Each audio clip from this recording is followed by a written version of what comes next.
Si aprendiéramos los colores, por ejemplo, puca sería rojo, ello amarillo, verde, homer, ¿ya? Negro, llana, morado, cuy. 5 colores que podemos utilizar. Y ahora vamos a aprender algunas prendas de vestir. Pantalón, guara, camisa, cusma, polo, unco, chumpi, paca, ¿ya? Y por último podemos aprender la ojota, usuta. Entonces mira, tenemos 5 colores y tenemos 5 prendas de vestir. Ahora yo te pregunto y te digo, Juanito, pajarín, ima pachawanmi, chura, kun. ¿Qué te estoy diciendo? Juanito, pajarín, ima pachawanmi, chura, kun. Juanito, mañana ¿con qué prenda te pondrás? Y tú simplemente puedes escoger un color y una prenda. ¿Qué sería de la siguiente manera? Nojaja, yana, kusmawanmi, chura, kusa. Nojaja, yana, kusmawanmi, chura, kusa.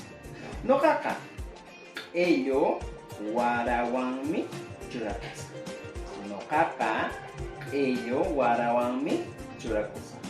Ah, ojota, nojaja, yana usutawan chura kusa. Nojaja, yana usutawan chura kusa. Podemos utilizar kuli, ¿ya? Nojaja, kuli unkuwanmi chura kusa. Nojaja, kuli unkuwanmi chura kusa. Y si se dan cuenta, hemos respondido a esta pregunta. Ima pachawanmi pajari chura kusa. ¿Ya? ¿Con qué prenda te vas a poner? Ahora yo te dejo 5 colores y 5 prendas de vestir. Y tú ya puedes combinar las veces que tú quieras, los colores que tú quieras con las prendas que tú desees. Ahora yo te pregunto y te digo, Ima Pachawami Churakunki. Y espero leer tus comentarios. Y no te olvides de compartir este video para que podamos ser más las personas que hablamos quechua, que la familia quechua hablante crezca.